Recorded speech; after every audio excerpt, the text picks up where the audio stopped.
أعوذ بالله من الشيطان الرجيم بسم الله الرحمن الرحيم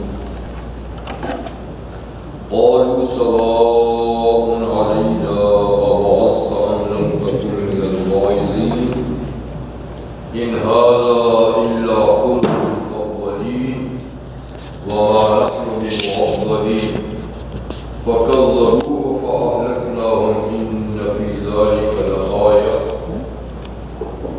وما كان أكثرهم مؤمنين وإن ربك لهو العزيز الرحيم كذبت ثمود المرسلين إذ قال لهم أخوهم صالح ألا تتقون إني لكم رسول أمين فاتقوا الله وأطيعون وما أسألكم عليه من أجر إن أجري إلا على رب العالمين فتتركون فيما هاهنا آمنين في جنات وعيون وزروع ونخل طلعها عظيم وتنحتون من الجبال بيوتا فارهين فاتقوا الله وأطيعون ولا تطيعوا أمر المسرفين الذين يفسدون في الأرض ولا يصلحون قالوا إنما أنت من المسخرين ما أنت إلا بشر مثلنا فأت بآية إن كنت من الصادقين قال هذه ناقة لها شرب ولكم شرب يوم معلوم ولا تمسوها بسوء فيأخذكم عذاب يوم عظيم فعقروها فأصبحوا نادمين فأخذهم العذاب إن في ذلك لآية وما كان أكثرهم مؤمنين وإن ربك لهو العزيز الرحيم صدق الله العظيم سورة الشعراء کی آیت نمبر 136 سے 159 تک آیات آپ کے سامنے تلاوت کی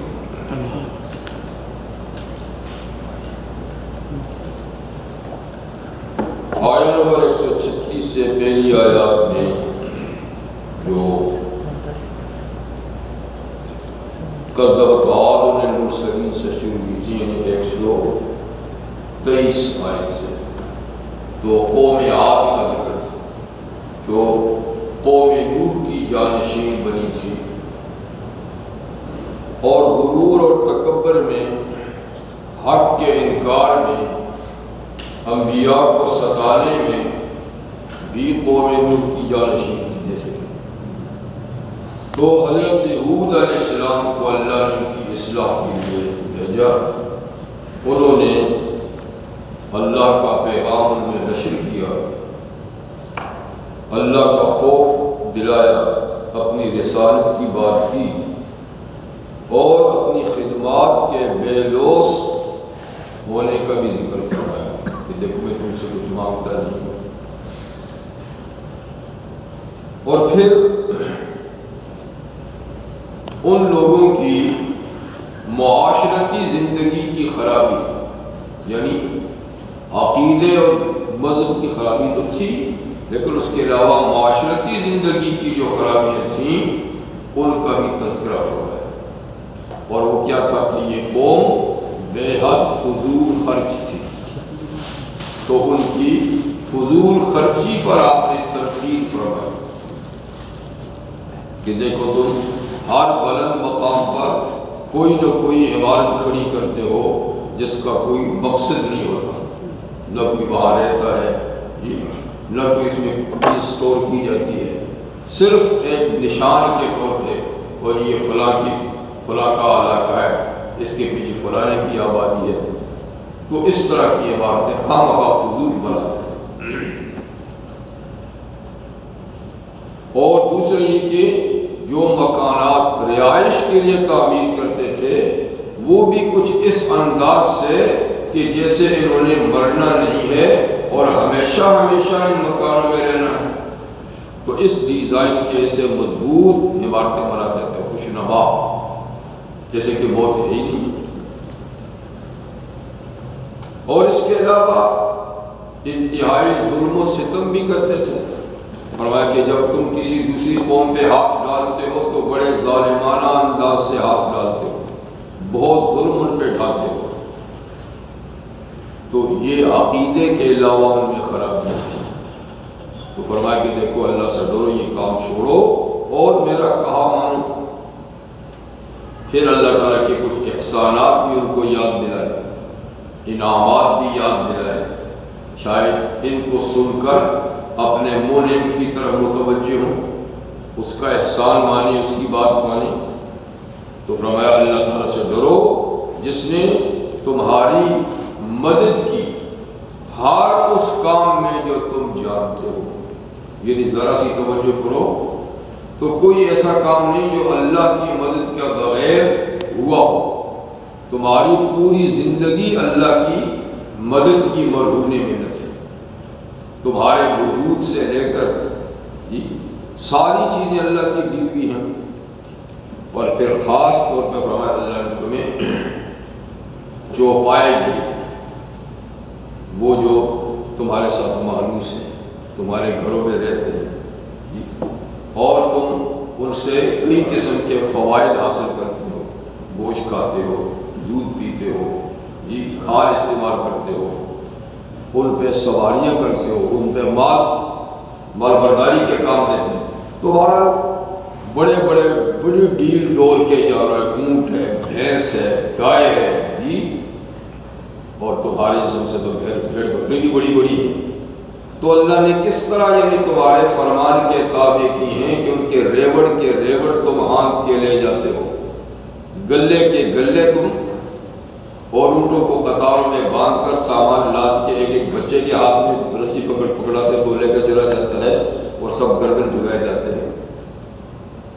اگر ایک جانور بھی بگڑ جائے تو تمہیں ٹھکانہ میسر نہ ہو۔ تو یہ سب اللہ کا یہ انعام ہے۔ پھر یہ کہ تمہیں اللہ نے بیٹے عطا فرمائے، اور یہ کہ اللہ نے باغات تمہیں دیے، چشمے بہائے، تو یہ ساری خدا کی نعمتیں ہیں۔ جس ذات نے یہ نعمتیں بخشی ہیں اس سے ڈرو۔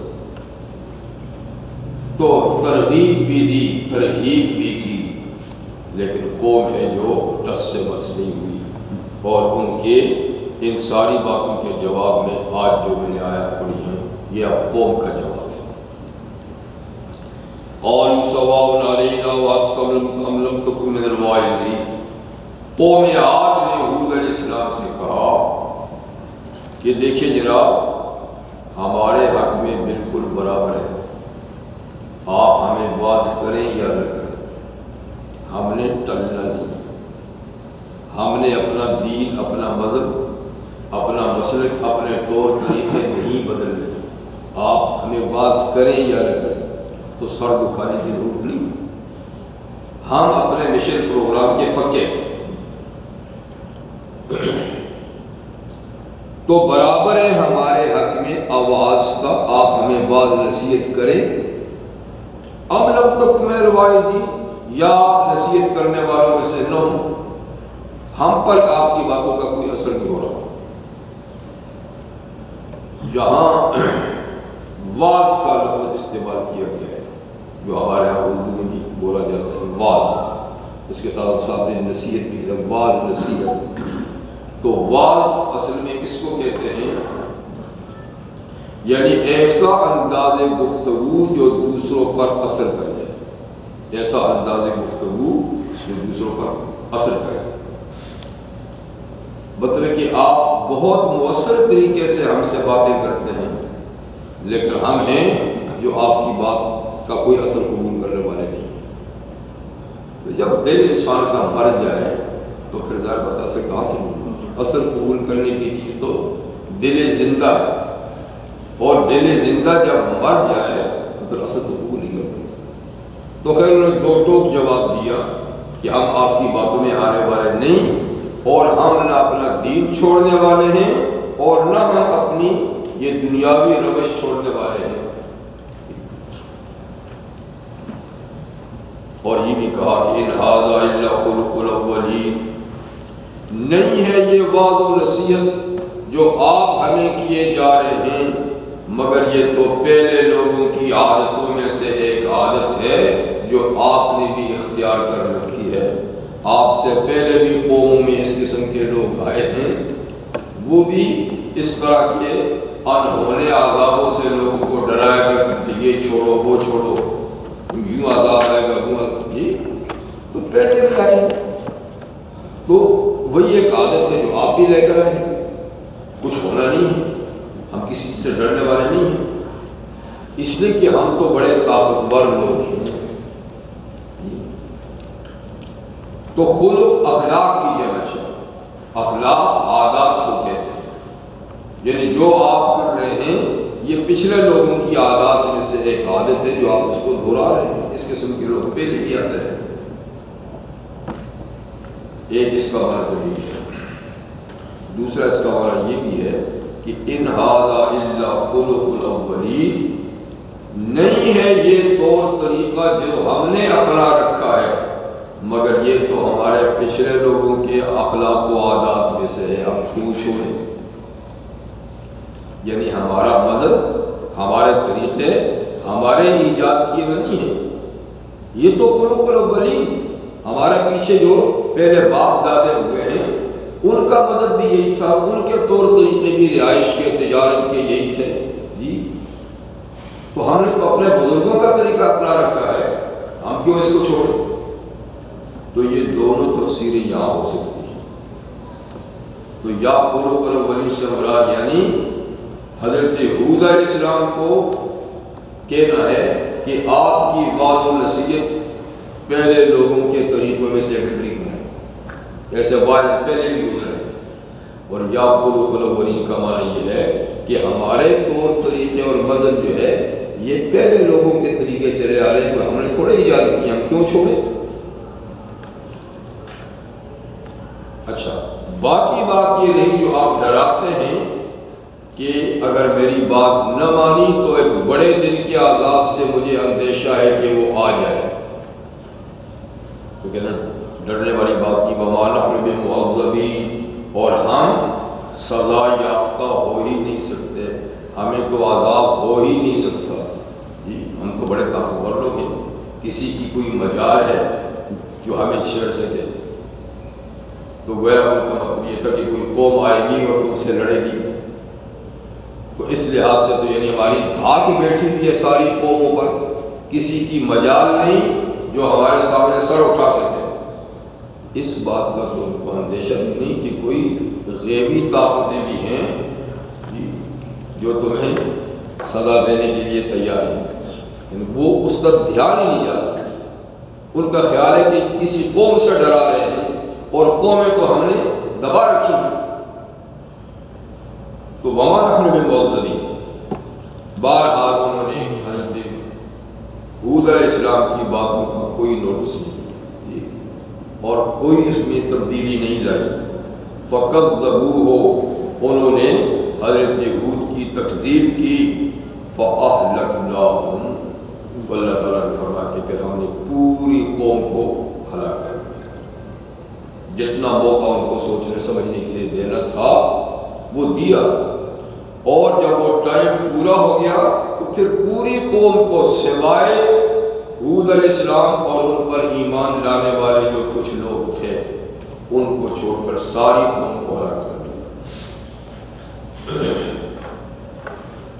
اور پھر قوموں کے حالات کے مطابق فرمایا کہ ان فی ذلک لآیہ، اس قوم کی تباہی اور بربادی میں بھی اللہ کی قدرت کی بہت بڑی نشانی موجود ہے جی، اور یہ کہ وما کان اکثر المؤمنین، اس قوم کی اکثریت بھی ایماندار نہ تھی، اکثر کافر تھے،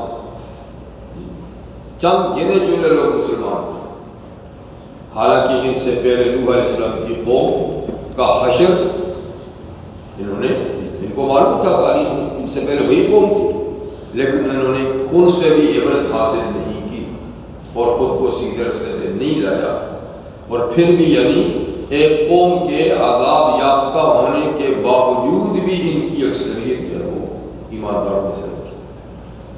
وَإِنَّ رَبَّكَ لَهُوَ الْعَزِيزُ الرَّحِيمُ، اور بے شک آپ کا پروردگار البتہ غالب ہے، جس قوم کو جس وقت چاہے جیسی سزا چاہے دے۔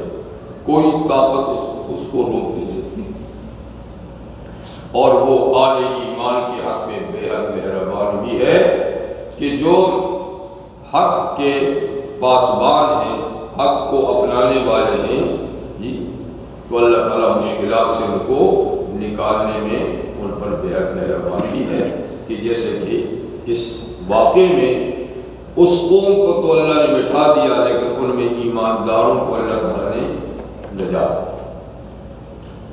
تو اس قوم کو اللہ تعالیٰ نے مٹایا، جتنی یہ طاقتور تھی ایسی ہی اللہ تعالیٰ نے بالکل لطیف اور باریک چیز سے اللہ تعالیٰ نے ان کو مٹایا، یعنی ہوا۔ ان پر کون سے عذاب آیا؟ ہوا کے جھونکوں سے اللہ تعالیٰ نے ان کڑیت جوانوں کو، طاقتور لوگوں کو اس طریقے سے اٹھا کر مارا جی، ان کے لیے کوئی بہت بڑی فوج اللہ نے نہیں بھیجی، کوئی ان پہ بمبارڈمنٹ نہیں کی، صرف ہوا کے جھکڑ چلائے بس۔ تو ہوا بھی کتنی؟ 7 لیال و 8 ایام، پورا ایک ہفتہ، 7 راتیں 8 دن اللہ نے مسلسل ان پہ تیز اور تند ہوائیں چلائیں، اور ان ہواؤں نے ان کو زمین سے اٹھا کر جی ایک دوسرے کے ساتھ ان کے سروں کو ٹکرا کر پھر یوں دور پھینک لیے کہ وہ پورا ریگستانی علاقہ ان سے ہٹ گیا۔ پورے ریگستان میں ان کی لاشیں اس طرح پڑی تھیں جیسے اللہ فرماتے ہیں کأنہم آجار نخل خاویہ، جیسے کہ کھجور کے لمبے لمبے تنے اکھڑے پڑے ہوئے ہوں۔ تو یہ سارے کے سارے پورے میدان میں اس طریقے سے ان کے جانور، ان کے کھیت، ان کی بستیاں ساری کی ساری اللہ تعالیٰ نے 7 دنوں میں ختم کر دی۔ تو خیر یہ قوم بنیادی طور پر مشرکانہ عقیدہ رکھنے کے ساتھ ساتھ مصرفانہ پرتعیش زندگی کی دلدادی تھی۔ اب اس قوم کے بعد اس کی جانشین بننے والی قوم کا اللہ ذکر فرماتے ہیں، اور یہ سارا مضمون آپ کو معلوم ہے کہ اس مضمون کس کا ہے؟ تسلی کا۔ ان قوم کے ذکر کرنے کا مقصد کیا ہے؟ نبی کریم صلی اللہ علیہ وسلم کو اور آپ کی امتیوں کو تسلی دینا کہ دیکھیے آپ کے ساتھ جو معاملہ مخالفین کا چل رہا ہے، اسی طریقے سے آپ کی جماعت کے دیگر افراد جو انبیاء کرام ہیں ان کی قوموں کا معاملہ بھی ان کے ساتھ ایسا ہوتا رہا، تو پھر جو نتیجہ مخالفت کا ان کی قوموں کے حق میں نکلا تو آپ تسلی رکھیں، آپ کی قوم کے حق میں بھی نتیجہ وہی نکلے گا۔ تو یہ مکی زندگی میں چونکہ حضور صلی اللہ علیہ وسلم کو ان مشکلات کا سامنا کرنا پڑا تھا مشرکین کی طرف سے، اس لیے یہ سارا معاملہ تسلی کا ہے۔ تو اللہ تعالیٰ اس کے بعد اس کی جانشین قوم کا ذکر فرماتے ہیں، کذبت ثمود المرسلین، اور قوم سمود نے بھی رسولوں کی تکذیب کی، کیونکہ ایک رسول کی تکذیب سارے رسولوں کی تکذیب ہوتی ہے، ایک نبی کا جھٹلانا سب نبیوں کا جھٹلانا ہے۔ تو ان کے ہدایت کے لیے آنے والے رسول تو حضرت صالح علیہ السلام تھے، لیکن ان کو جھٹلا کر جیسے کہ انہوں نے کم و بیش 1.25 لاکھ انبیاء کرام کو جھٹلایا۔ قوم سمود جو ہے یہ بھی سامی النسل قوم ہے، جیسے کہ قوم عاد سامی النسل یعنی حضرت نوح علیہ السلام کے بیٹے سام کی اولاد سے وہ تھی، یہ بھی۔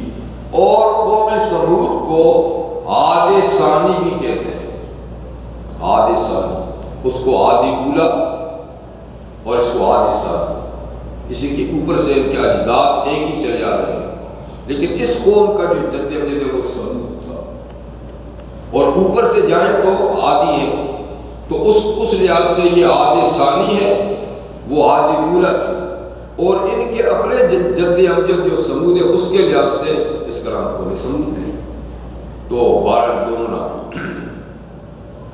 اس قوم کا محل وقوع جنوبی عرب تھا، وہ شمال میں بستے تھے، یعنی جارڈن سے لے کر عدن تک، یمن تک، وہ پورا جو موجودہ امارات کا علاقہ ہے، کویت میں، یہ سارا علاقہ جو ہے وادی دامنا کے علاقہ ہے، تو وہ قوم وہاں آباد تھی، اور یہ قوم ادھر بحر احمر کی طرف،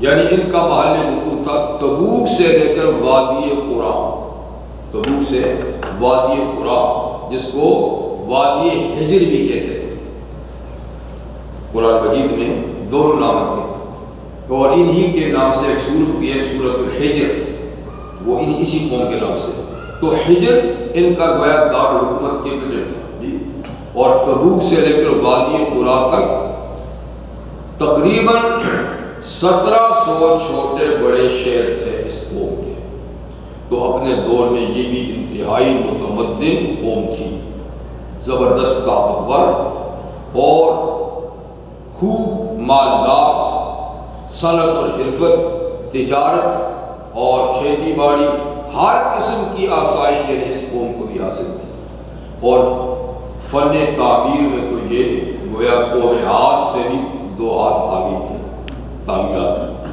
چونکہ ان کا علاقہ پہاڑی تھا، تو یہ صرف میدانوں ہی میں نہیں بلکہ پہاڑوں میں تراش تراش کر خوبصورت، منقش، مضبوط، پائیدار مکان بناتے تھے، کیونکہ پہاڑوں کے اندر کے مکان بنائے تھے وہ آج تک بھی موجود ہیں، اب بھی، یعنی تبوک کے ایریے میں مدائن صالح کے نام سے وہ یعنی کہ کھنڈرا موجود ہے، تو خیر یہ قوم ہر لحاظ سے باخبر تھی، تو اللہ تعالیٰ نے ان کی ہدایت کے لیے صالح علیہ السلام بھیجے، اس لیے کہ ان کے طور طریقے بھی بالکل قوم عاد کی طرح تھے، عقیدے اور نظریے کے لحاظ سے بھی یہ مشرک ہے جیسے قوم عاد جی، اور اسراف کے لحاظ سے بھی کہ دولت کو جس طریقے سے یعنی یہ رسم و رواج میں اور فضول تعمیرات میں جیسے وہ اڑاتے تھے، اس طریقے سے یہ بھی دولت کو فضول تعمیرات میں اور رسم و رواج میں خوب اڑاتے تھے، تو وہ اسراف اور اس طریقے سے غرور اور تکبر بھی، جس طریقے سے قوم عاد غرور اور تکبر میں بہت بڑی متکبر اور ظالم قوم تھی، اس طریقے سے یہ قوم بھی بڑے متکبر تھے، تو خیر اللہ تعالیٰ نے ان کی ہدایت کے لیے صالح علیہ السلام کو بھیجا۔ اذ قال لهم اخوهم صالح الا تتقون، جب ان کو ان کے بھائی صالح علیہ السلام نے کہا تم اللہ سے ڈرتے کیوں نہیں، یہ بات تمہارے نظریات اور تمہارے طور طریقے تو بے خوف قوموں کے ہیں، نڈر قوموں کے ہیں جی، اور آزاد قوموں کے ہیں، جس کی پر یعنی کوئی نگرانی نہیں ہے، جن کا کوئی محاسبہ کرنے والا ہی نہیں ہے، تو تم اللہ سے ڈرتے کیوں نہیں ہو؟ کیا اللہ موجود نہیں ہے؟ وہ تمہیں دیکھ نہیں رہا؟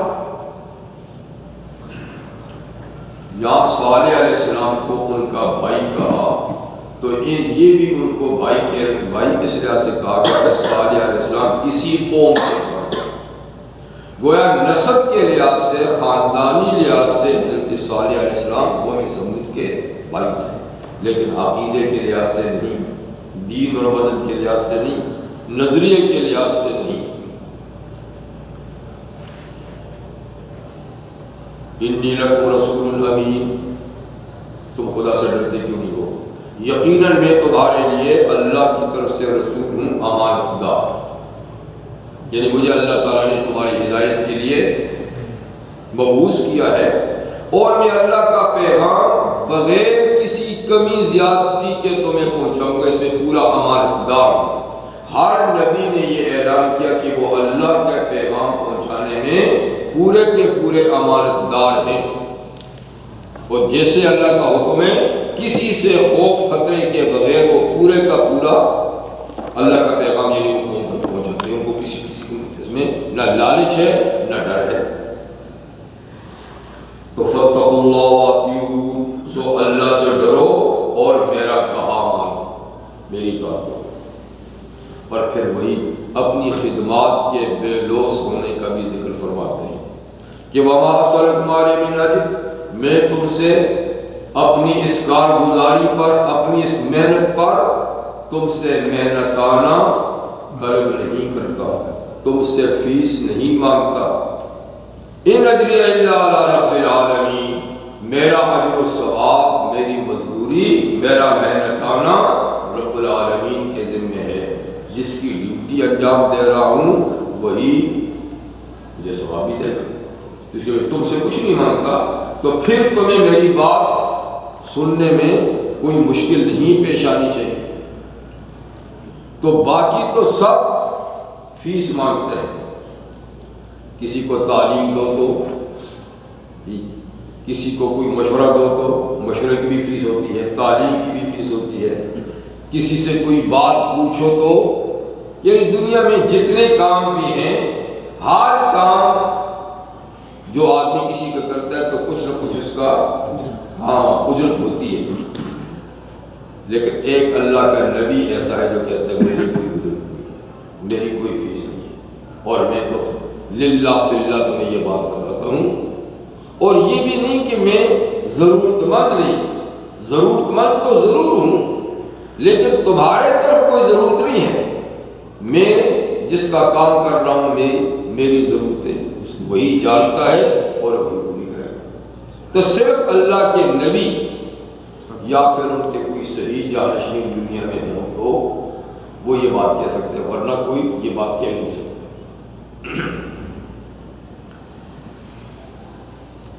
اچھا، اب پھر حضرت صالح علیہ السلام بھی قوم کی مسرفانہ زندگی پر تنقید کرتے ہیں، یعنی عقیدے تو تمہارے بگڑے ہوئے ہیں، سو ہے جی، اس کے لیے اتنی بات کہتے ہیں کہ فاتقوا اللہ، خدا سے ڈرو، یہ عقیدہ، یہ نظریہ، یہ دین، یہ مذہب، یہ رسم و رواج یہ چھوڑو، وَأَطِیعُوا، اور اس سلسلے میں میرا کہا مانو، جس طرح میں تمہیں گائیڈ کروں میرے پیچھے چلو۔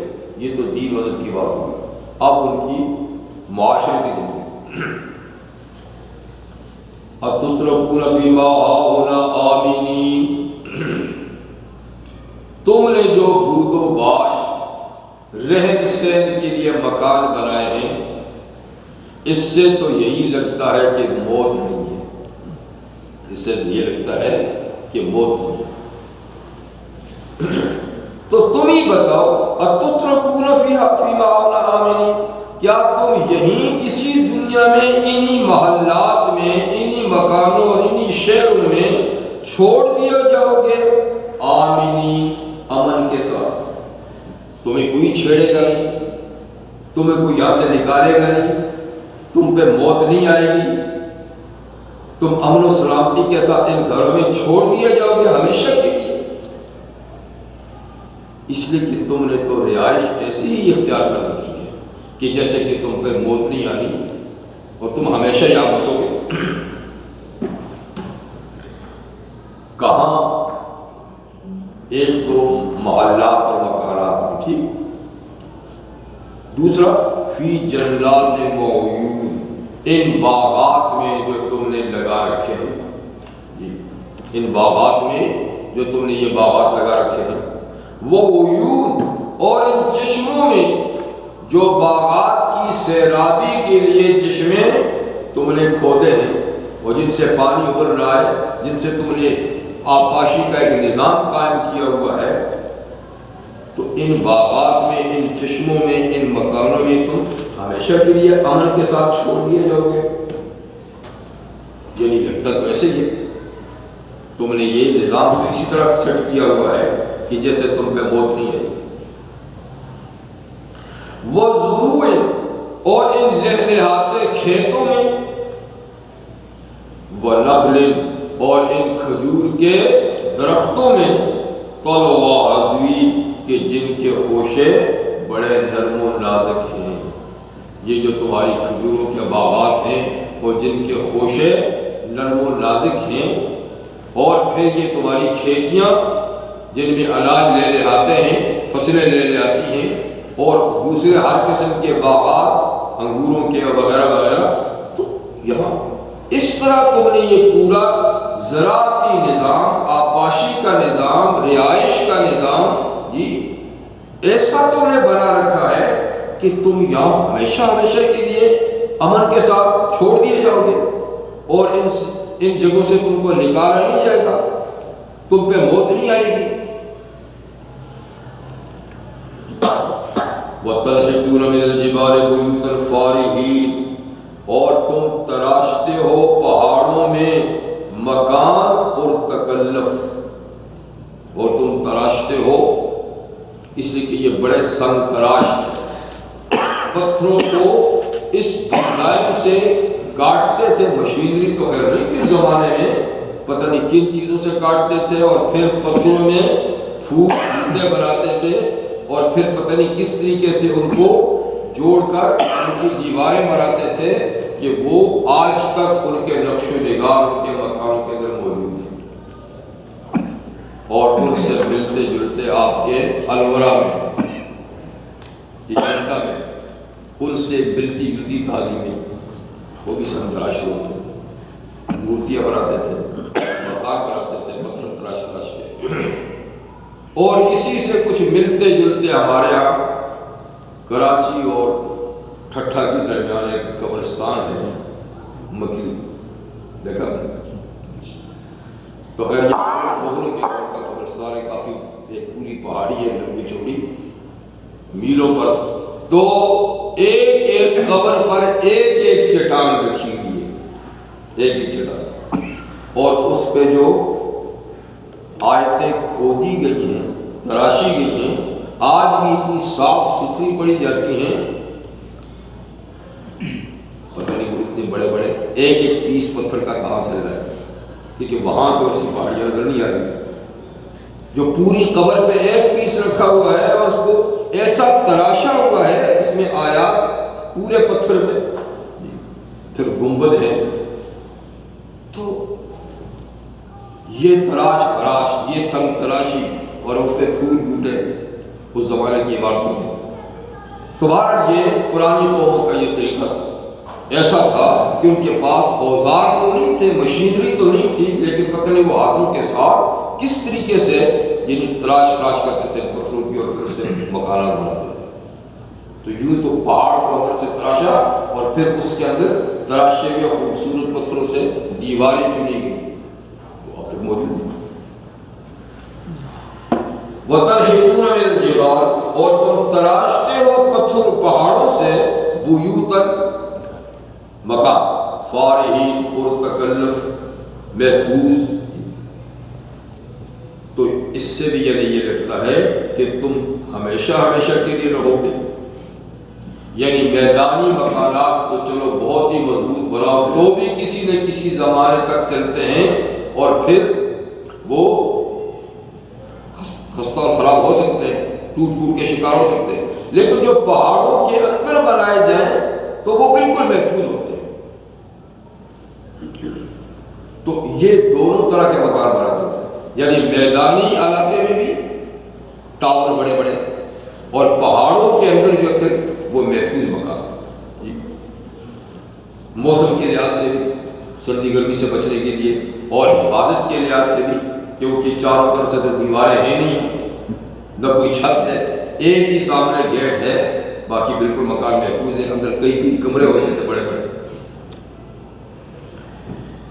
فرماتے فاتقوا اللہ واتقون، خدا سے ڈرو، مرنے والے یوں تعمیرات نہیں کرتے، مرنے والے یوں تعمیرات نہیں کرتے، اللہ سے ڈرو، واتقون، اور میرا کہا مانو۔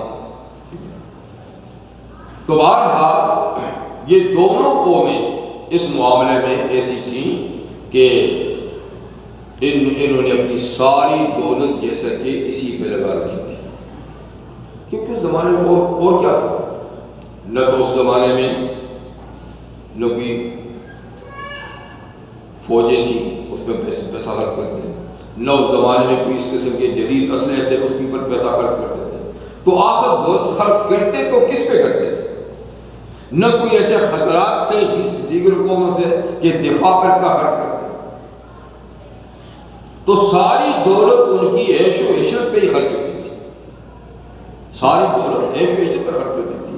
رسم و رواج پہ خرچ. نبی کریم صلی اللہ علیہ وسلم کی شان گرامی ہے کہ جب اللہ تعالیٰ کسی کے ساتھ برائی کا ارادہ کرتے ہیں، یعنی ہدایت نہیں دینا چاہتے، یعنی وہ ہدایت نہیں قبول کرنا چاہتے، یہ بات تو نہیں ہے کہ اللہ ہدایت نہیں دینا چاہتے تو کوئی زبردستی، وہ بات تو نہیں دینا چاہتے کا مطلب یہ ہوتا ہے کہ وہ ہدایت کے راستے پہ نہیں آنا چاہتے تو اللہ ان کو مجبور نہیں کرتے، کھینچ کے نہیں جاتے، وہ جدھر کا رخ کرنا چاہتے ہیں پھر وہ جانے دیتے. اس کا معنی یہ معنی ہے ہدایت نہ دینا. تو جب اللہ تعالیٰ کسی کو ہدایت نہیں دینا چاہتے، یعنی وہ ہدایت کے راستے پہ نہیں آنا چاہتے، تو پھر کیا ہوتا ہے؟ ان لوگوں کی دولت مٹی اور گارے میں صرف ہوتی ہے. ان لوگوں کی دولت کسی کار خیر میں صرف نہیں ہوتی، کسی غریب کی جھوپڑی بنانے میں صرف نہیں ہوتی، کسی یتیم کا بدن ڈھانپنے پر اور کسی بیوہ کا سر چھپانے پہ اور کسی بھوکے کے پیٹ کی آگ بجھانے پہ صرف نہیں ہوتی، بلکہ مٹی اور گارے میں صرف ہوتی ہے. یہ نشانی ہے کہ اس کو اللہ نے اب چھوڑ رکھا ہے کہ تجھے تو جا دیا.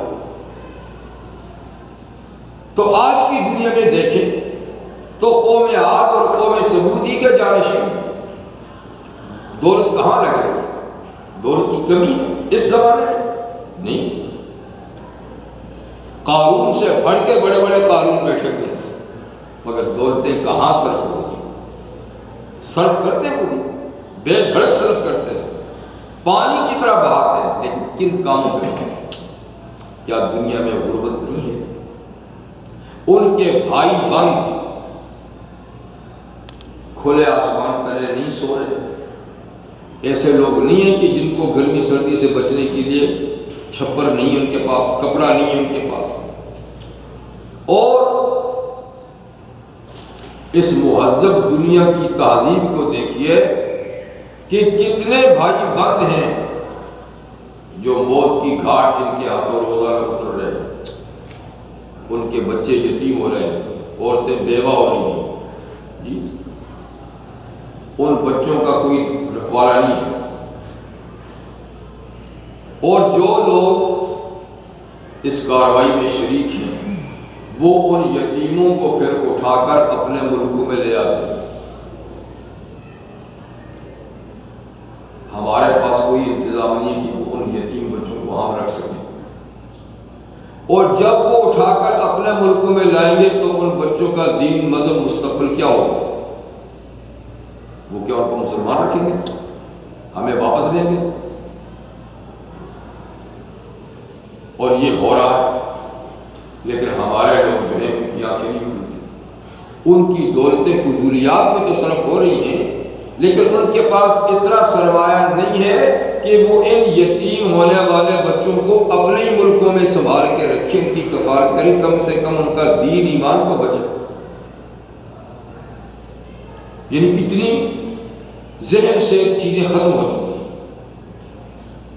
اور کھانے کئی ڈشیں فنکشنوں میں پکیں گی اور ٹریش ہوں گی، لیکن ان کے محلوں کے آس پاس جو غریب بچے جو ٹریش میں سے کھانا چن چن کر پیٹ کی آگ بجھاتے ہیں، ان کے لیے ان کے پاس کچھ نہیں. اور آپ ان کے ٹھاٹ باٹ دیکھیں، ان کی عمارتوں کو دیکھیں، ان کے ساز و سامان فرنیچر کو دیکھیں، تو جیسے ان کے لیے موت نہیں ہے اور ان سے کوئی پوچھنے والا بھی نہیں. تو یہ اپنوں کا حال ہے. یہ قومیں تو چلو مشرک تھیں، اللہ کے نبیوں کی بات پر اعتماد ہی نہیں تھا، یقین ہی نہیں تھا. جو یقین رکھنے والے ہیں ان کا حال یہ ہے کہ یقین رکھنے کے باوجود بے یقینی کا اتنے شکار ہیں کہ کام سارے قوم عاد اور ثمود کے ہو رہے ہیں. اور پھر آج کی قوم عاد اور ثمود کے جو کام ہیں وہ ہمارے مسلمانوں کے. تو خیر پیغمبر کریم صلی اللہ علیہ وسلم نے ارشاد فرمایا کہ جو لوگ بے مقصد تعمیرات کرتے ہیں، جو لوگ بے مقصد تعمیرات کرتے ہیں، فضول اس کے اندر پیسہ خرچ کرتے ہیں جی،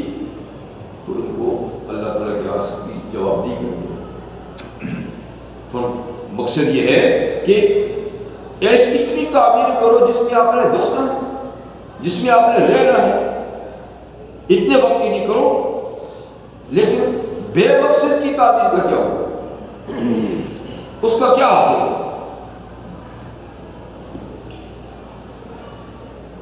تو فرمایا اللہ تعالیٰ نے، نبی کریم صلی اللہ علیہ وسلم نے ارشاد فرمایا کہ بہرحال جو مسجد بنائے، جو جتنی بھی دیر تک رہے گی، اس لیے کہ وہ کسی کی ذاتی ملکیت تو نہیں ہے، وہ تو قومی ملکیت ہے، اس کو جتنی مضبوط بناؤ تو اچھا ہے، اس لیے کہ وہ جتنی دیر تک رہے گی اس سے امت کو فائدہ ہوگا۔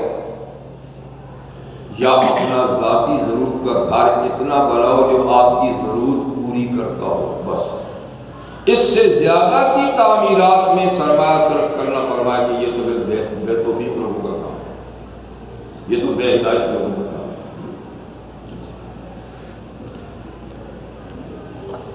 سرور کون ہے صلی اللہ علیہ وسلم اپنی زندگی حیات طیبہ میں ہر اپنے معاملے میں آخرت کی یاد کو سامنے رکھا اور دوسروں کو بھی اس کی تلقین فرمائی کہ ہر لمحے آدمی کو اگلی منزل کو سامنے رکھ کر اپنی یہ زندگی کا سفر طے کرنا چاہیے کہ میں یہاں ایک مسافر کی حیثیت سے، مقیم کی حیثیت سے، کن فی الدنیا کا غریب، کن فی الدنیا، دنیا میں مسافر کی طرح رہو، مسافر کی طرح۔ مسافر وہ ہوتا ہے شریعت میں جو کسی جگہ 15 دن سے زیادہ نہ ٹھہرے، زیادہ سے زیادہ 15 دن تک قیام ہے، پھر اس نے آگے جانا ہے، اس کو شرعاً مسافر کہتے ہیں اور اس کے لیے نماز کی قصر ہے۔ اور جو 15 دن سے زیادہ ٹھہرنے کی نیت کر لے تو وہ مسافر نہیں، وہ مقیم ہے، وہ نماز پوری پڑھے گا، ٹھیک ہے، اور روزہ نہ رکھنے کی رعایت اس کو نہیں ہے۔ تو کن فی الدنیا کا غریب، دنیا میں مسافر کی طرح رہو، یعنی اتنا رکھو کہ میں نے 15 دن میں نہیں ٹھہرنا، بلکہ فرمایا کہ مسافر پھر کم سے کم 15 دن ٹھہرتا ہے، تم اتنا بھی مت رہو 15 دن، تو کیا پتا 15 دن تم ٹھہر سکتے ہو نہیں، تمہاری زندگی کی تو ایک لمحے کی بھی گارنٹی نہیں ہے۔ اور کہا میرے سبھی، یا تم دنیا میں یوں رہو جیسے رستہ چلنے والا مسافر، رستہ چلنے والا جس نے کچھ دن بھی نہیں ٹھہرے، اب رستہ چلتے چلتے کسی درخت کے نیچے صرف سستانے کے لیے بیٹھا ہے، تو حضور کی تو تعلیمات کی ہے۔ عبداللہ بن عباس رضی اللہ عنہ فرماتے ہیں کہ میں حضور صلی اللہ علیہ وسلم کے ساتھ تھا، تو کسی جگہ آپ کو قضائے حاجت کی ضرورت پڑی رستے میں، تو آپ کسی طرف ہٹے اور قضائے حاجت سے فارغ ہوئے، تو آپ نے فارغ ہونے کے بعد تیمم کر لیا، تو میں نے عرض کی کہ حضور پانی کوئی دور تو نہیں تھا کہ آپ نے تیمم کر لیا، یعنی ہم کوئی آبادی سے اتنے دور تو نہیں ہے، بس یہ قریبی تو آبادی ہے وہاں پانی مل سکتا ہے، تو وضو ہی کر لیتے۔ تو حضور صلی اللہ علیہ وسلم نے فرمایا کہ عبداللہ وما یدرینی، مجھے کیا پتا ہے کہ گھر تک پہنچ بھی سکتا ہوں۔ مقصد یہ ہے کہ بے وضو ہونے کے بعد فوری طور پہ باوضو ہونا کوئی شرط تو نہیں ہے، وہ تو نماز اور عبادت کے لیے وضو شرط ہے، ٹھیک ہے، لیکن نبی کریم صلی اللہ علیہ وسلم کی عادت مبارکہ تھی کہ وہ ایک لمحے کے لیے بھی بغیر طہارت کے نہیں رہتے تھے، یعنی ایک چیز جائز ہے کہ طہارت کے بغیر کریں، لیکن آپ کا معمول یہ تھا کہ اس کام کو بھی طہارت کے بغیر نہیں کرتے تھے۔ جیسے کہ آپ مدینہ منورہ کی گلی سے گزر رہے تھے تو اس وقت آپ کا وضو نہیں تھا، جب آپ گزر رہے تھے تو کسی نے سامنے سے السلام علیکم، سامنے سے کچھ آیا، صاحب السلام کیا، تو نبی کریم علیہ السلام، دیکھیں سلام کا کرنا یا سلام کا جواب دینے کے لیے وضو شرط نہیں ہے، طہارت شرط نہیں ہے، بلا وضو بھی سلام کر سکتے ہیں، جواب دے سکتے ہیں، لیکن یہ وضو کا اپنا معمول ہے۔ جب اس نے سلام کیا تو آپ کو وضو نہیں تھا تو آپ نے جلدی سے دیوار پہ تیمم کیا اور ابھی وہ گزرا نہیں تھا کہ اس نے کہا وعلیکم السلام. آپ کا معمول تھا کہ سلام کا جواب تک بھی طہارت کے بغیر نہ دے، اس لیے کہ السلام اللہ کا نام ہے، تو اللہ تعالیٰ کا نام بھی آپ بغیر وضو کے نہیں لیتے تھے. یہ حضور کا مقام ہے، یہ کوئی شریعت کا قانون نہیں ہے، آپ یہ کوئی قانون نہیں ہے، حضور ایسا کرتے تھے. تو خیر آپ نے یعنی وضو قضاء حاجت کی تو فوراً تیمم کیا. تو میں نے کہا کہ تیمم کی ضرورت کیا تھی، ابھی آپ نے تو کوئی عبادت تو کرنی نہیں تھی اور پانی قریب ہے آبادی میں. آپ نے فرمایا کیا پتا کہ میں وہاں تک پہنچ سکتا ہوں. عبداللہ بن عامر بن عاص رضی اللہ تعالیٰ بتاتے ہیں کہ مدینہ منورہ میں میرا ایک مختصر سا گھر تھا، جھونپڑی قسم کا کچا مکان، تو وہ کچھ ٹوٹ پھوٹ کا شکار ہوتا تو اس کی کچی دیواروں کی میں اور میری والدہ لپائی کر رہے تھے. دیواریں کچی تھی تو اس کی تھوڑی سی مرمت کر رہے تھے. اتنے میں حضور صلی اللہ علیہ وسلم تشریف لے آئے. تو آپ نے پوچھا کہ عبداللہ کیا کر رہے ہو؟ یہ مکان ہے، یہ ہماری جھونپڑی ہے اور اس کی دیواروں سے مٹی گر رہی ہے تو بس تھوڑی سی اس کی لپائی کر رہے ہیں. تو حضور نے توجہ دے رہے فرمایا کہ آپ کو کیا پتا ہے کہ معاملہ اس سے بھی جلدی کا ہو؟ آپ کو کیا پتا ہے کہ معاملہ یعنی اس کی لپائی کر کے کیا پتا تمہیں اس میں رہنا نصیب ہوتا ہے کہ نہیں ہوتا ہے. یعنی زندگی کا اتنا بھی بھروسہ نہیں ہے کہ تم اس کی لپائی کر کے اس میں رہو گے، بسو گے یا کتنا بسو گے. تو اس طرف دھیان زیادہ رکھو کہ کسی لمحے بھی اس دنیا کو چھوڑ کے جانا ہے، اس کا دھیان زیادہ رکھو. تو خیر نبی کریم صلی اللہ علیہ وسلم نے ہر بات میں آخرت کی توجہ دلائی کہ مسلمان کو اپنی زندگی کا پورا سفر اس طریقے سے رکھنا چاہیے کہ آخرت اس کی آنکھوں کے پیش نظر. یہی چیز پھر صحابہ کرام تھی. آپ کے دور کے بعد دور میں کافی تبدیلی ہے. وہ غربت کو افلاس، وہ سادگی تو نہیں رہی. جب دوسرے ممالک فتح ہوئے اور صحابہ کرام دوسرے ملکوں میں گئے تو وہاں لوگوں کے طور طریقے طور تھے. خاص طور پہ سیریا، ملک شام، وہ تو بہت خوشحال علاقہ تھا. جب شام فتح ہوا اور صحابہ کرام کا وہاں ورود ہوا تو وہاں کے باشندوں کے طریقے، ان کی عمارتیں، ان کے کھانے پینے کے طریقے تو ماشاءاللہ بہت اعلیٰ تھے، بڑے نفیس تھے. اب صحابہ جب گئے تو ان کو دیکھ کر بڑا تعجب ہوا کہ یہ لوگ جیسے کہ موت کو بھول گئے. تو ابو درداء رضی اللہ عنہ بڑے مشہور صحابی ہیں.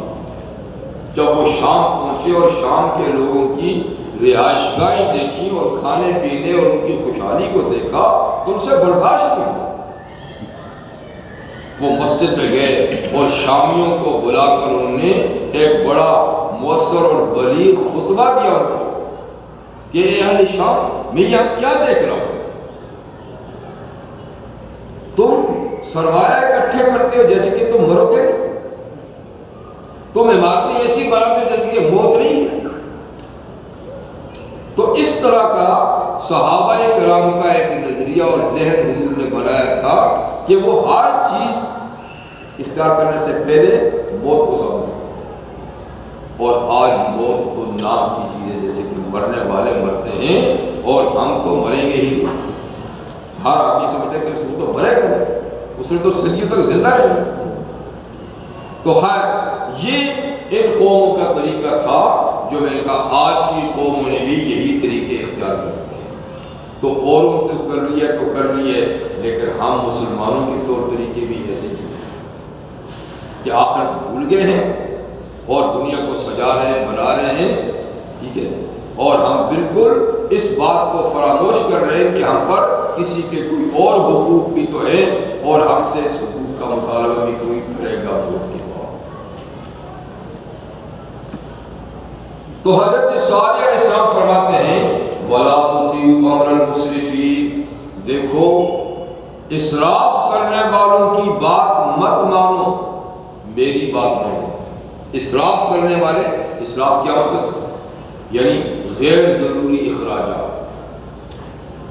میں نے آپ کو بتایا تھا کہ غیر ضروری اخراجات کے لیے دو لفظ ہیں، ایک تبذیر، ایک اسراف۔ تبذیر اس فضول خرچی کو کہتے ہیں جو جائز بھی نہیں، یعنی حرام کاموں میں اگر دولت خرچ ہو تو اس کا نام ہے تبذیر۔ قرآن میں وَلَا تُبَذِّرْ تَبْذِيرًا، تبذیر بالکل مت کیجئے، ان المبذرین کانوا اخوان الشیاطین، اس لیے کہ تبذیر کرنے والے تو شیطانوں کے بھائی ہیں۔ تو مطلب ہے کہ سرمایہ تھوڑا یا زیادہ ناجائز کام میں لگا تو یہ تبذیر ہے، لیکن جائز کام میں بھی ضرورت سے زیادہ لگا تو یہ اسراف ہے۔ اس کے لیے فرمایا وَلَا تُسْرِفُوا کُلُوا وَاشْرَبُوا وَلَا تُسْرِفُوا، کھاؤ پیو لیکن اسراف نہ کرو، ضرورت سے زیادہ مت کھاؤ، ضرورت کی حد تک کھاؤ۔ یہ مطلب نہیں کہ ضرورت سے زیادہ کھایا تو حرام ہو جائے گا، حرام نہیں ہے، حرام نہیں ہے، لیکن اس کے باوجود ہدایت یہ ہے کہ ضرورت سے زیادہ مت کھاؤ، اس لیے کہ ان اللہ لا يحب المسرفین، اللہ ضرورت سے زیادہ چیز کے استعمال کو جائز نہیں، پسند نہیں فرماتا، مسرف لوگوں کو اللہ پسند نہیں فرماتا۔ تو ایک کام $100 میں ہوتا ہے، آپ اس میں 2 لگاتے ہیں تو یہ اسراف، اگرچہ جائز ہے مگر اسراف کہ کام اتنے میں ہوتا تھا آپ اتنے کیوں لگا رہے؟ یہ جو ہے کسی دوسرے کام میں لگا رہے تھے۔ تو اب اسراف کی تو بات ہی چھوڑیے، وہ تو سبھی کر رہے ہیں، لیکن تبذیر بھی بڑے زور و شور سے ہو رہی ہے، اور ناجائز کاموں میں بھی پانی کی طرح سرمایہ بہایا جا رہا ہے، ناجائز کاموں میں کل۔ تو اللہ کے نبی فرماتے ہیں وَلَا تُطِيعُوا أَمْرَ الْمُسْرِفِينَ، اے میری قوم ثمود، تم مسرف لوگوں کی پیروی نہ کرو، میری بات مانو، مسرف لوگوں کی پیروی نہ کرو۔ مسرف کون ہے؟ الذین یفسدون فی الارض ولا یصلحون، مسرف وہ ہیں جو زمین میں فساد مچاتے ہیں اور اصلاح کا کام نہیں کرتے۔ مسرف وہ ہیں جو زمین میں فساد مچاتے ہیں، اصلاح کا کام نہیں کرتے۔ اب سوال یہ پیدا ہوتا ہے کہ مسرف کون سا فساد کرتے ہیں؟ جی اپنا مکان انہوں نے بنانا ہے، اگر اس پہ 1 لاکھ لگ رہا ہے تو اس نے 1.5 لگا دیا، چلو اسراف کر دیا، تو فساد کون سا ہو؟ یہی ہے۔ اور اس کو 5 لقموں سے پیٹ بھرتا تھا، اس نے 7 ڈال دیے، تو کون سا فساد ہو گیا؟ لیکن فرمایا کہ نہیں، مسرف وہ ہے جو زمین میں فساد مچاتا ہے، مطلب کہ یہ عمل زمین میں فساد کا ذریعہ ہے، اس لیے کہ آپ فساد شاید کسی اور بات کو سمجھتے ہوں، لیکن قرآن کی زبان میں فساد اسی کا نام ہے۔ ہماری زبان میں فساد تو اور چیزوں کا نام ہے، ہم تو اس کو جائز سمجھتے ہیں، ٹھیک ہے، لیکن قرآن اسی کو فساد کہتا ہے۔ فرمایا مسرف وہ ہے جو زمین میں فساد مچاتے اور اصلاح نہیں کرتے۔ کیا مطلب؟ اللہ کے قانون کا توڑنا فساد ہے، اللہ کی نافرمانی کا نام فساد ہے۔ توڑ پھوڑ نہیں، گالی گلوچی نہیں، مار پیٹی نہیں، دنگا فسادی نہیں، اللہ کا کسی قانون کا توڑنا یہ فساد ہے زمین میں، یہ اصلاح نہیں۔ اور جب لوگ اللہ کا قانون توڑتے ہیں تو پھر دنگا فساد خود ہی پھوٹ جاتا ہے، جس کو ہم فساد کہتے ہیں۔ تو اصل فساد کیا ہے؟ اللہ کا قانون توڑنا۔ جب قانون ٹوٹتا ہے تو پھر بات دنگا فساد تک آ جاتی ہے، پھر توڑ پھوڑ تک آتی ہے، پھر گالی گلوچ تک آتی ہے، جی۔ تو وہ اصل میں ریزلٹ ہے فساد کا۔ فساد نہیں، فساد کیا ہے؟ اللہ کا قانون توڑ. کیونکہ فساد عربی کا لفظ ہے نا، اس کا معنی کیا ہوتا ہے؟ بگاڑ. فساد کا معنی کیا ہے؟ کسی چیز کا اپنی اصل حالت سے بگڑ جانا، اس کو کہتا ہے یہ فاسد ہو گیا، یہ فاسد ہو گیا، یعنی اپنی حالت سے بگڑ گیا. کہتے ہیں فلانے کا ہی خون میں فساد آ گیا. کیا مطلب؟ خون خراب ہو گیا، بگڑ گیا. تو جب چیز اپنی اصلی کیفیت سے بدل جائے نا، اس کو عربی میں کہتے ہیں فساد. لیکن ہماری زبان میں فساد کسی اور چیز کا نام ہوتا ہے. اب نبی کریم صلی اللہ علیہ وسلم ارشاد فرماتے ہیں الا ان فی الجسد لمضغۃ اذا صلحت صلح الجسد كله واذا فسدت فسد الجسد كله الا وهي القلب. کہ جسم انسانی میں گوشت کا ایک لوتھڑا ہے، جب وہ صحیح ہوتا ہے تو پورا جسم کا نظام صحیح ہوتا ہے، اور جب وہ بگڑتا ہے تو پورا نظام جسم بگڑتا ہے. اور پھر فرمایا وہ دل ہے، وہ دل. تو دیکھیں اس کے خراب ہونے میں کیا کہا؟ اذا فسد، جب دل میں فساد پیدا ہوتا ہے. کیا مطلب؟ جب وہ بگڑتا ہے تو اس کا اثر یہ کہ پورا جسم، آنکھ بھی بگڑتی ہے، کان بھی بگڑتا ہے، ہاتھ پاؤں سارے بگڑ جاتے ہیں. اذا صلحت، اور جب وہ ٹھیک ہوتا ہے، بگڑتا نہیں ہے، تو پورا سسٹم ٹھیک ہوتا ہے. آنکھ بھی ٹھیک، کان بھی ٹھیک، زبان بھی ٹھیک، ہاتھ بھی ٹھیک، پاؤں بھی ٹھیک. اسی طریقے سے دیکھیے اللہ تعالیٰ منافقین کے بارے میں فرماتے ہیں اذا قیل لهم لا تفسدوا فی الارض قالوا انما نحن مصلحون. کہ منافقوں سے جب کہا جاتا ہے کہ میاں نفاق کر کے زمین میں فساد مت پھیلاؤ، اے منافقوں زمین میں فساد مت پھیلاؤ، تو وہ کہتے ہیں ہم کب فساد مچاتے ہیں؟ ہم نے کون سا فساد کیا ہے؟ کسی کو گالی دی ہے، کسی کا مال چھینا ہے، کسی کو مارا پیٹا ہے، جی کسی کا مکان کی توڑ پھوڑ کی، ہم نے کب فساد کیے؟ انما نحن مصلحون، ہم تو بڑے اصلاح کنندہ ہیں، ہم تو اصلاحی کام کرتے ہیں. تو اس کے جواب میں فرمایا الا انہم هم المفسدون، خبردار یہی پکے فسادی ہیں، یہی پکے فسادی ہیں. ولکن لا یشعرون، لیکن ان کو تو شعور اور سمجھ نہیں کہ فساد کہتے ہیں اس کو. یعنی ان کا منافق ہونا ہی فساد ہے، ان کا منافق ہونا ہی فساد ہے، لیکن یہ فساد کسی اور چیز کو سمجھتے ہیں. لیکن اصل میں فساد کیا ہے؟ وہ دل کا بگاڑ ہے. ان کے دل تو بگڑے ہوئے ہیں، دل میں کفر رکھتے ہیں، اوپر سے اسلام کا نام لیتے ہیں، یہی تو فساد ہے. تو یہ جو فرمایا نا کہ مصرف جو ہے یہ کون ہے؟ الذین یفسدون فی الارض. یہ جو اسراف کرتے ہیں یہ اللہ کا قانون توڑتے ہیں. جو اللہ کا قانون توڑتا ہے یہی تو فساد ہے، اور یہ اصلاح نہیں ولا یصلحون. تو یہی بیماری آج بھی ہے، یہ بیماری آج ہے کہ ہم فساد کر رہے ہیں لیکن ہم فساد کسی اور چیز کو سمجھتے ہیں، حالانکہ وہ چیز ہمارے فساد کا ریزلٹ ہے. فساد وہ نہیں ہے، فساد تو دل کا فساد ہے، عمل کا فساد ہے، اللہ کے قانون کا توڑنا فساد. جب یہ کریں گے تو وہ چیزیں خود بخود ظاہر ہو جائیں گی، اور جب اللہ کے قانون پر سارے کے سارے متفق ہو جائیں گے سارے فساد خود بخود رک جائیں گے، اصلاح ہوگا.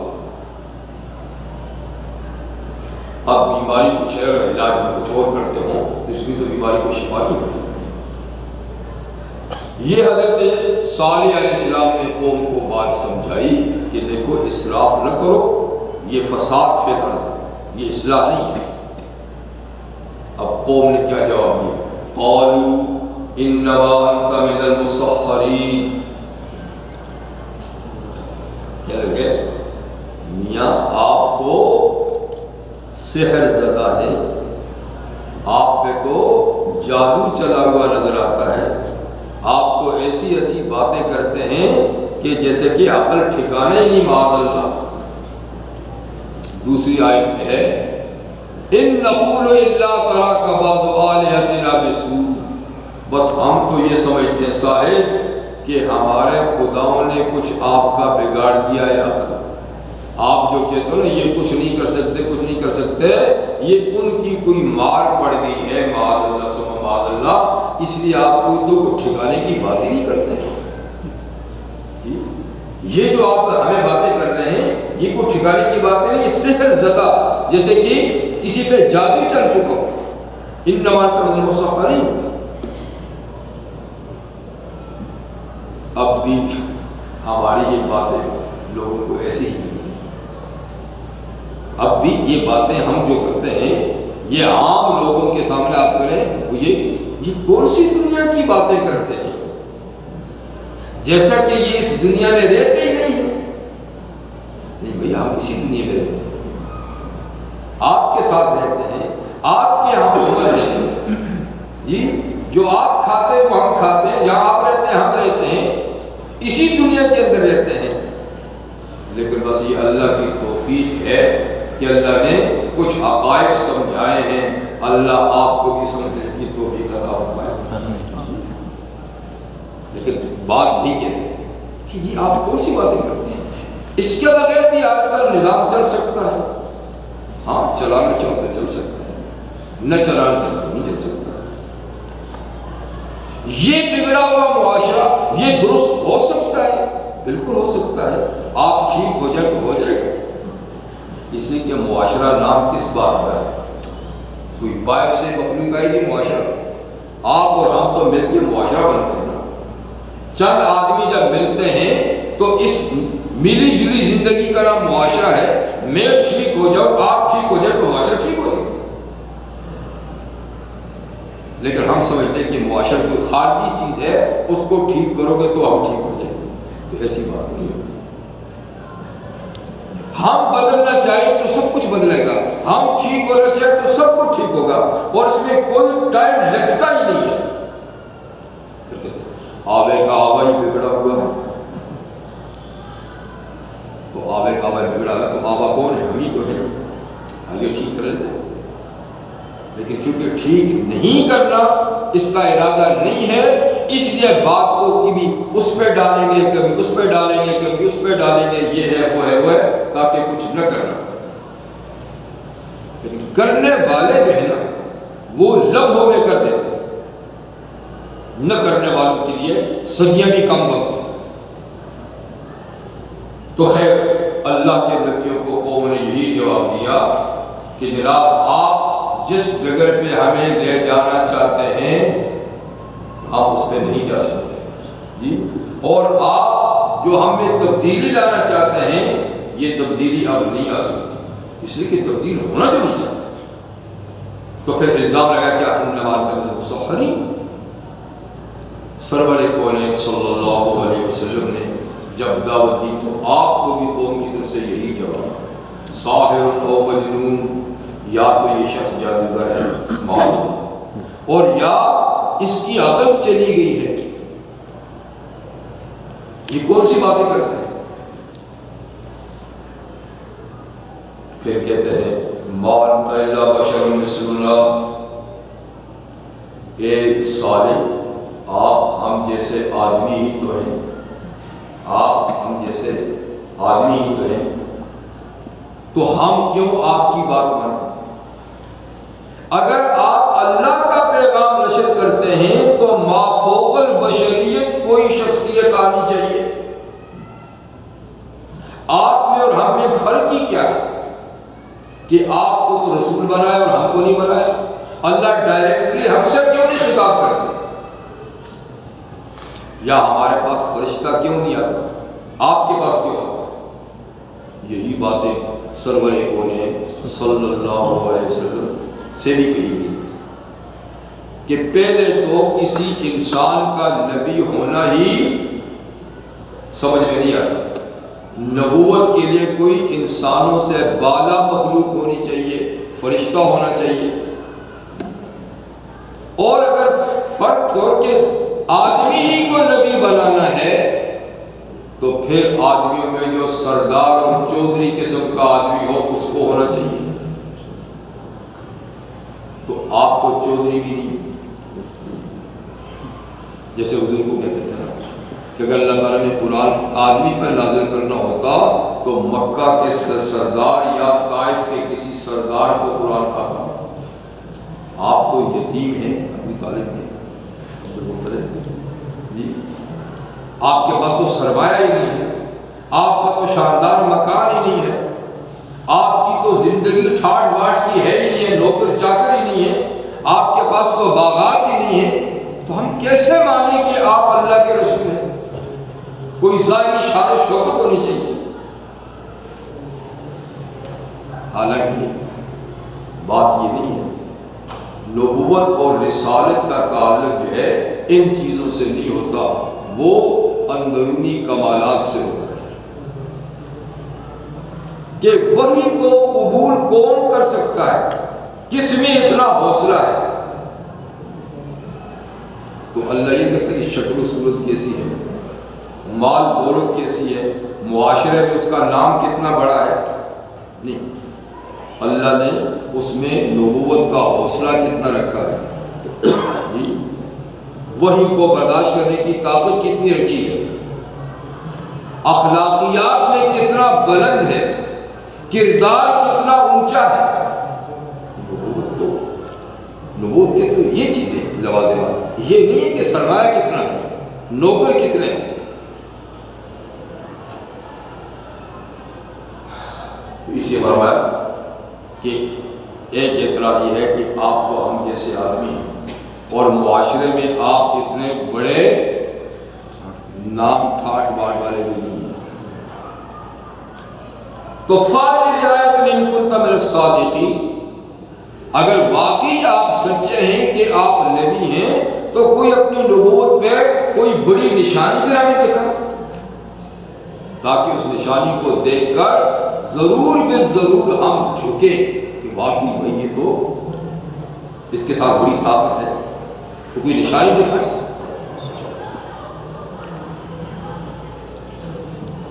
حضرت سال سمجھا کون سی نشانی دیکھنا چاہیے؟ اس لیے نشانی تو اللہ تعالیٰ اپنے انبیاء کرام کو دیتے ہی ہے. معجزات تو حضور نے فرمایا ہر نبی کو اللہ نے ان کے زمانے میں ایسے معجزات دیے کہ جن کو دیکھ کر عقل سلیم رکھنے والے، تعصب اور ضد چھوڑنے والے اس نشانی کو دیکھ کر ان کی نبوت کا یقین کر سکتے ہیں. ایسی نشانی ہر نبی کو اس وقت میں ملی. کون سی نشانی دیکھنا چاہتے ہیں؟ تو یہ لوگ سنگتراش تو تھے نا، پہاڑ بڑے بڑے چٹانیں کاٹ کاٹ کے اسے منقش پتھر بنانے والے. تو ایک چٹان کی طرف اشارہ کیا کہ اس چٹان سے ایک اونٹنی نکال کے بتاؤ، اس چٹان سے ایک اونٹنی نکال کے بتاؤ.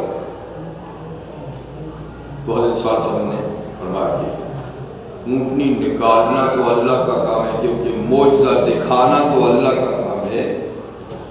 نبی اپنے اختیار سے جب چاہے معجزہ نہیں دکھا سکتا. ہاں میں اللہ سے دعا کرتا ہوں، اللہ کو منظور ہوا تو دکھا دیں گے. تو آپ نے 2 رکعت نماز پڑھی، اللہ تعالیٰ سے دعا کی کہ یا اللہ یہ معجزہ دیکھنا چاہتے ہیں، میری صداقت کا کام دکھا دیں. ٹھیک ہے. تو یہ کچھ لوگ موجود تھے، کہا دیکھو. دیکھتے ہی وہ چٹان پھٹی اور عجیب الخلقت اونٹنی باسنی، یعنی عام اونٹوں کی طرح نہیں، بہت بڑی جسامت والی اونٹنی. اور یہ بھی ان کا مطالبہ تھا کہ یہاں سے اونٹنی نکلے تو وہ حاملہ بھی ہو اور ہمارے آنکھوں کے سامنے یہاں اس کا بچہ بھی پیدا ہو. تو بڑی عجیب الخلقت، کتنی بڑی اونٹنی تھی، اس کو دیکھ کر ان کے سارے جانور میدان چھوڑ کے بھاگ جاتے تھے. ایسی اونٹنی تھی. کہتے ہیں کہ جس جگہ پہ وہ اونٹنی بیٹھتی تھی وہ 90 فٹ جگہ تھی. اتنی بڑی وہ بیٹھتی تھی بڑی بڑی. تو وہ اونٹنی نکلی باہر آئی, اسے چلی دیا.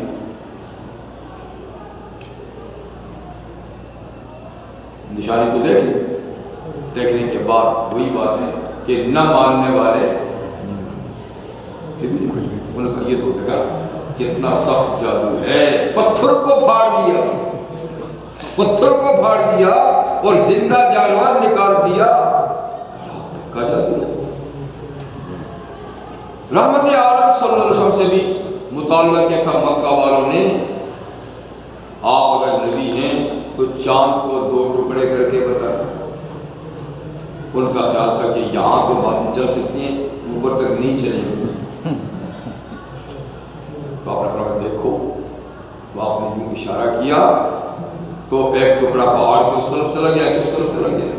کافی دیر تک 2 پیس رہے, پھر آہستہ آہستہ آہستہ آہستہ دونوں پیس آگے جڑ گئے. دیکھ لیا, مطالبہ بھی کیا تھا, دیکھ لیا, پھر کیا اقتربت الساعة وانشق القمر وإن يروا آية يعرضوا ويقولوا هذا سحر مستمر. اتنی بڑی نشانی فرمایا دکھا دی کہ چاند 2 ٹکڑے ہو گیا, اور یہ قیامت کے قریب ہونے کی نشانیوں میں سے ایک نشانی ہے. لیکن یہ لوگ جب بھی کوئی اللہ کی بھیجی ہوئی نشانی دیکھتے ہیں تو کہتے ہیں یہ تو چلتا ہوا جادو ہے. پچھلے زمانوں میں بھی ایسے جادو چلتے تھے, اس زمانے میں بھی چل آیا ہے, تو یہ تو پرانا جادو ہے, پرانا سلسلہ ہے. جادو ہے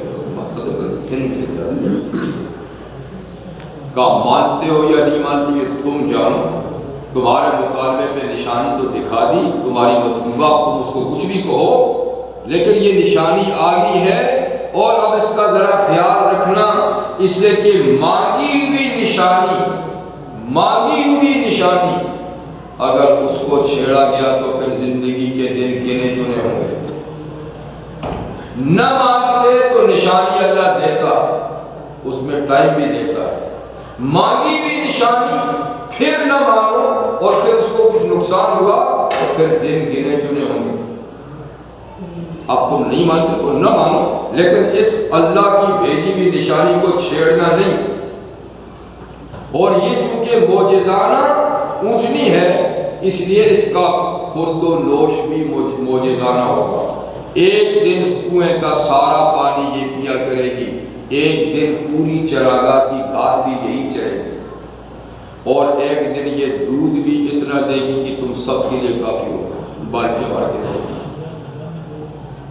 دوسرے دن یہ بالکل نہیں آئے گی, خود بخود جنگل میں رہے گی, تم اپنے جانوروں کو پانی پلانا, چارہ کھلانا سب کچھ کرو.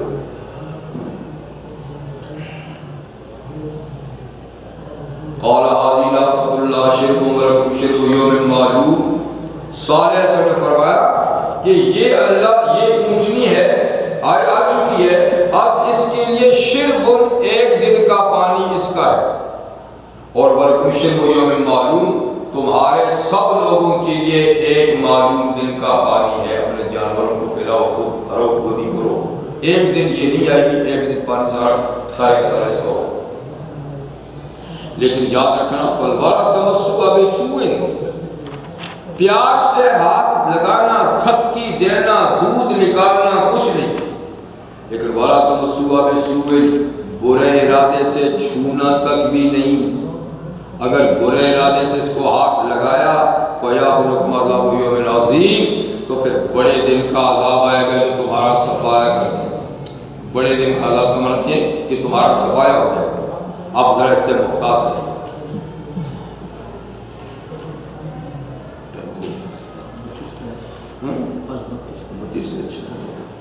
تو بہرحال یہ ان کے ساتھ تقسیم ہو, تو اس کا مطلب ہے کہ مشترکہ چیزوں میں تقسیم ہو سکتی ہے.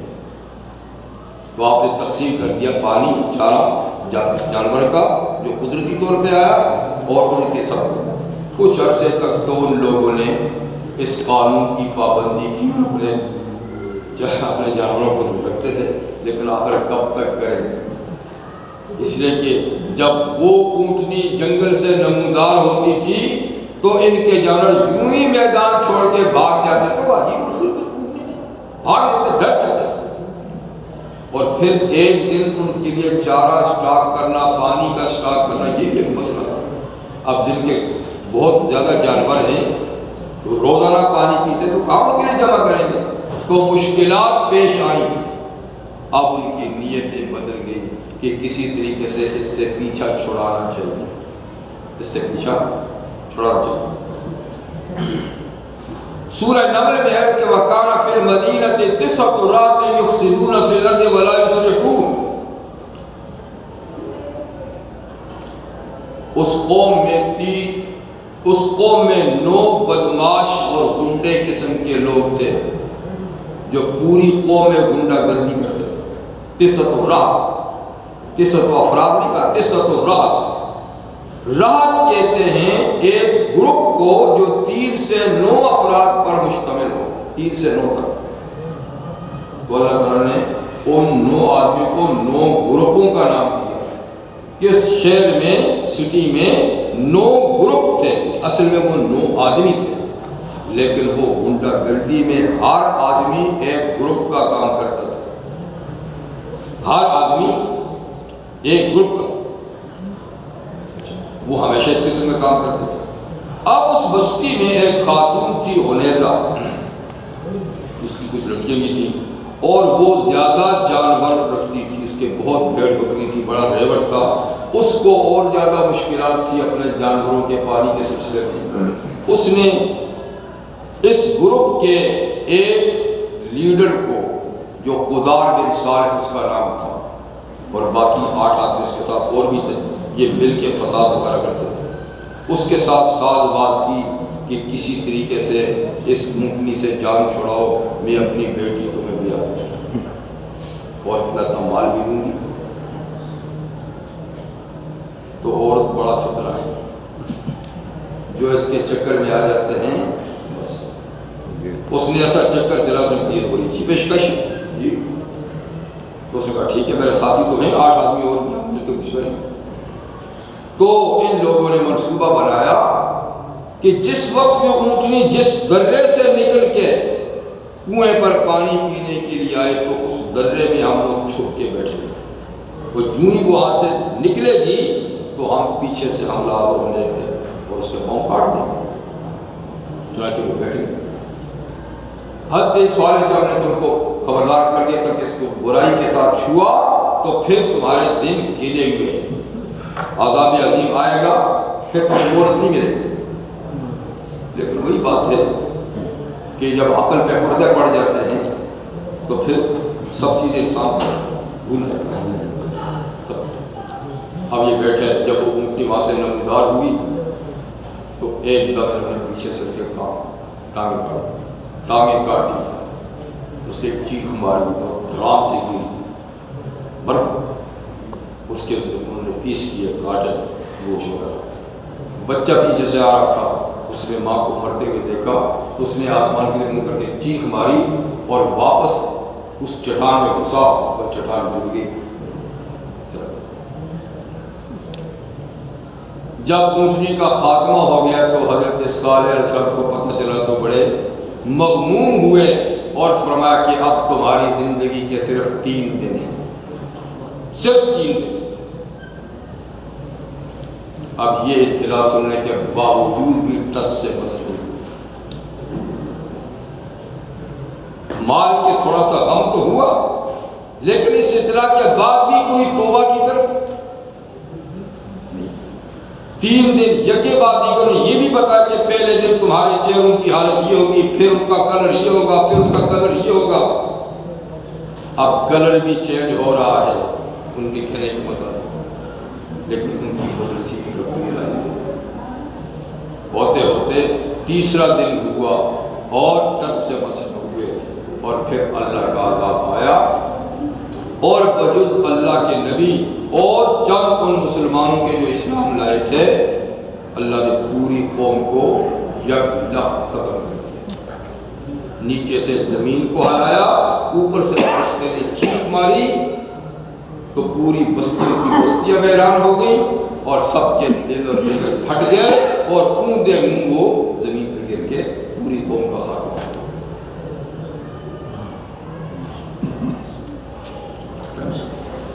سبحان